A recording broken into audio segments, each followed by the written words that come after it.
boa tarde. Boa tarde.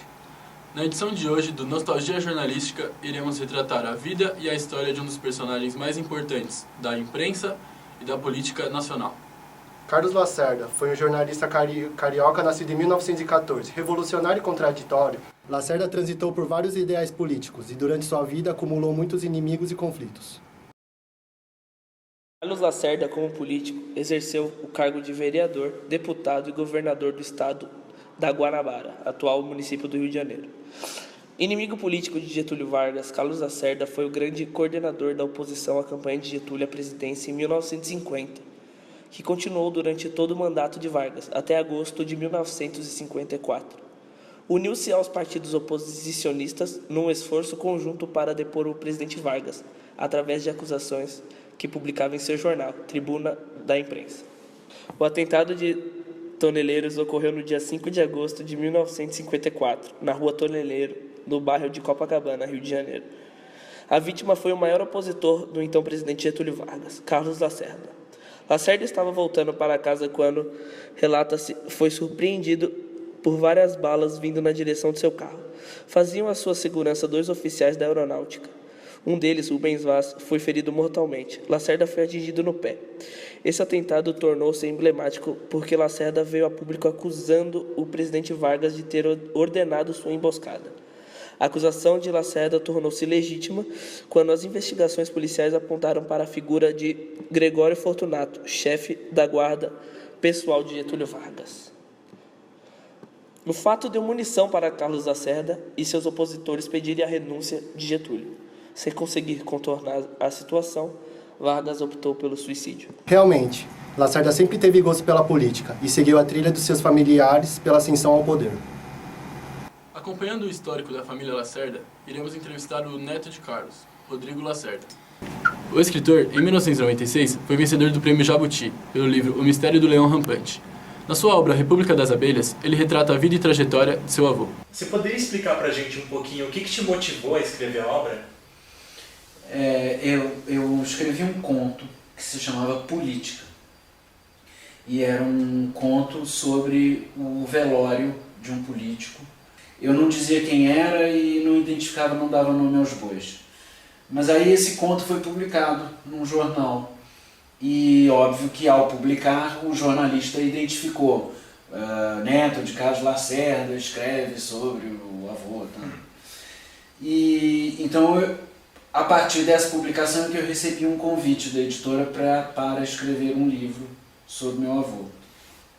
Eu nunca tinha imaginado escrever um livro sobre ele. Ele é um cara muito odiado e muito amado. E a minha percepção sempre foi de que eu não sabia aonde estava a verdade. Porque ele nem podia ser tão bom quanto as pessoas que o idolatravam diziam, mas também era difícil acreditar que ele fosse tão ruim quanto as pessoas que o odiavam diziam. Então, era um personagem muito difícil para mim. E de onde que vem o nome do livro? Como é que A República das Abelhas? Sim. É porque eu sou apaixonado por uma coisa que se chama sociobiologia, que é o estudo de como as sociedades de cada espécie de animal se organizam. E eu esbarrei com a descrição de como as abelhas escolhem aonde elas vão abrir uma sucursal da sua colmeia. Então, você manda pelotões de abelhas fazer reconhecimento da área e elas vão e voltam. E elas, ao voltarem, defendem o lugar que elas visitaram para ser o destino da nova colmeia.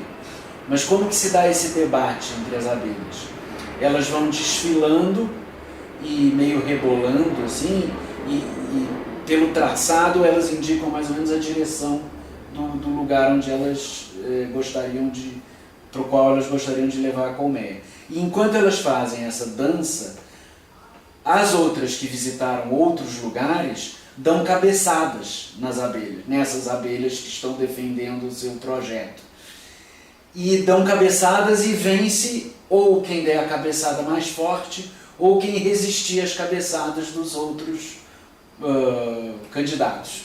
E eu achei isso uma maravilhosa descrição da vida política. E aí a ideia da República das Abelhas é isso, quer dizer, todo mundo flutuando em volta da colmeia e querendo pegar o mel, entendeu? Basicamente era essa a ideia. Como ele era jornalista e político ao mesmo tempo, ele não conseguia guardar.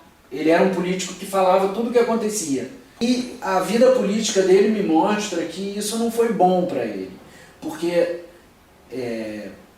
ele batia tão duramente, por exemplo, no João Goulart, que quando veio o golpe militar, ele pessoalmente não tinha maior interesse naquele golpe, porque a eleição ia acontecer em 65, a eleição para presidente, e ele era um dos principais candidatos, se não o principal candidato, sobretudo depois que o Juscelino tinha sido cassado.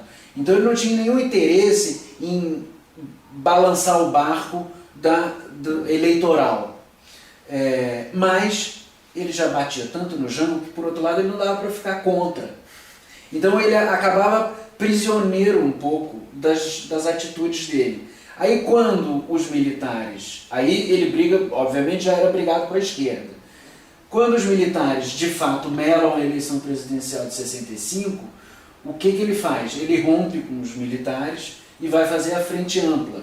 Busca o apoio do Juscelino, do próprio Jango, que ele tinha ajudado a derrubar, para que os líderes civis se unissem contra os militares. Resultado, ele briga com a direita. E ele, quando morre, ele está órfão, não tem ninguém apoiando ele mais, ele não tem mais turma. Então, eu acho que essas pessoas que brigam sempre, que brigam sem parar, digamos, o território é um pouco limitado. Chega uma hora que não tem mais turma para ficar. E eu acho que ele pagou esse preço. Graças a Deus que hoje não existe mais lacerdismo, getulismo, brizolismo. Eu acho que o simples fato de você cunhar essas expressões, esses ismos, já significa que aquela pessoa ocupou espaço demais. Porque eles é que têm que estar a servir, os líderes políticos é que têm que estar a serviço de um projeto de país, e não o contrário. Eu sou contra essa ideia de que há um líder político insubstituível e que sem ele o projeto não pode acontecer. Eu acho isso um equívoco.